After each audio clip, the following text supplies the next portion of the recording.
Sunday, May 23rd, 1999. It was a rainy day with dark, overcast skies in a cute little town in upstate New York. It was reported to be the first rain on that day in over a decade. This would turn out to be a day that Owen Hart, a wrestler who went by the name of the Blue Blazer, was killed in a fall in front of 16,000 screaming fans, and also a day where U.S. planes bombed Iraqi defense systems. It would also turn out to be an eventful day for a New York couple living a quiet life in their charming upstate neighborhood. A stork was seen flying away from the home of Christy and Skip Dickinson. Curious as to why the stork had visited their home, they discovered a newborn child was left on their doorstep. Concerned about the child's welfare, they brought the child inside their home to ensure the child was okay. Grateful for their new bundle of joy, the couple set out to thank the stork and find out how they were selected to be the proud new parents of the adorable poop machine. Eager to show their gratitude, they hired a private investigator to discover the identity of said stork, and discovered it was hired by this 2,000-year-old vampire with sinister intentions.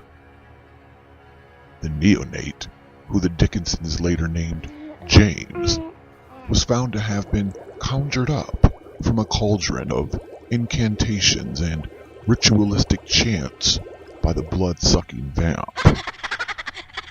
This newfound information was reported to be unnerving for the couple, but they were determined to raise their new son as if the child was, in fact, their own. The child was fed a steady diet of blood oranges, nectarines, and scream of tomato soup. On one particular afternoon, James, age 2, started to tremble violently and experience projectile vomiting in a scorching case of the scoots. Doctors could not find the cause of his ailment, but Christy, his mother, noted this only occurred whenever she sang to him, "You are my sunshine," to the adorable little tyke. As the years passed by, James' parents noticed their son was not interested in sports like the other children in the neighborhood, but noted he did enjoy the occasional game of basketball. By age 9, James was displaying a natural affinity for the arts. Noting their son liked to draw blood, they encouraged their child to express himself creatively. Soon, James would have his own studio. A precocious child, James was, by all accounts, a natural go-getter. James was noted to charge his schoolmates and friends to apply their makeup for special events. On one curious occasion, James was seen toting in ring lights and several softboxes into his school. Famed photographer James LaChapelle followed James into the school gymnasium, where he took his senior photo that would go on to lead James into a flourishing career in the beauty industry. By 2018, James was a spokesperson for CoverGirl, and even went on to have his own eyeshadow palette, appropriately named the James Charles Eyeshadow Palette. James worked hard on his palettes, making each one by hand himself. Rumor has it that James personally mined and handpicked all of the ingredients used in his magical eyeshadow palettes. Controversy later followed, as James was notified that a customer, Lauren Godwin, purchased his eyeshadow palette but used it for egregious and unlawful purposes. This created mass hysteria, and the world erupted in verbal violence when his fans, also known as sisters, discovered Godwin's crime, and she was sanctioned immediately for her transgressions. A mournful James took to his social media to berate the woman, as his mindless Stepford ankle biters followed suit. Tears of despair flooded the social media threads, and kayaks were passed out so people could paddle their way to safety to avoid drowning in the flood of their salted tears. Controversies continued to plague James, but by all accounts, none had stopped his bag. People were outraged by his comments made about Africa, where he joked that he hoped he would not contract Ebola when visiting. It should be noted that this joke was not considered nearly as offensive as Lauren Godwin's illegal use of his eyeshadow palette. Miss Godwin paid for the palette, but the palette has his name, James Charles, bedazzled on the front of it, which led to James laying claim to it being his.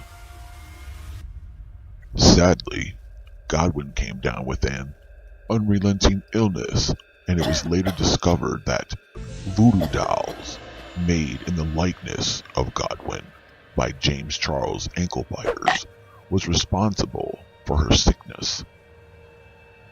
Law enforcement investigated the voodoo doll incidents, but concluded that Godwin brought the illness on herself and only had herself to blame.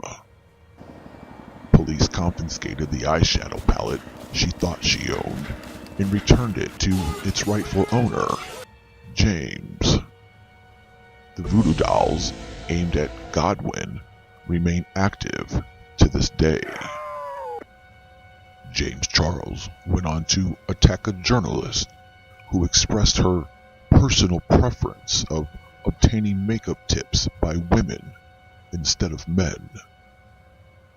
This public preference declaration was not received well by James, and he swiftly took to social media to accuse her of disgusting homophobia.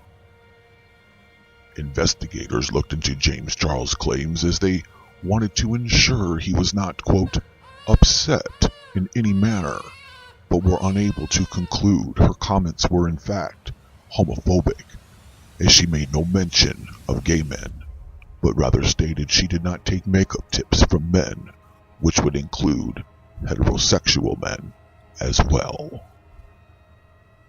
Some people feel the woman's comments were sexist, but not homophobic.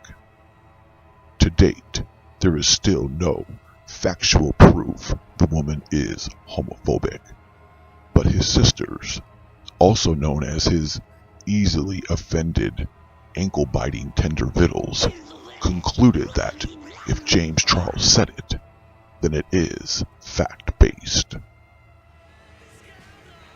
James Charles cult members flooded the corridors of courthouses worldwide, demanding justice for James and themselves, insisting both Godwin and the journalist be charged with a variety of crimes, such as disorderly conduct, theft, kidnapping, carjacking, terrorism, conspiracy to commit murder, and treason.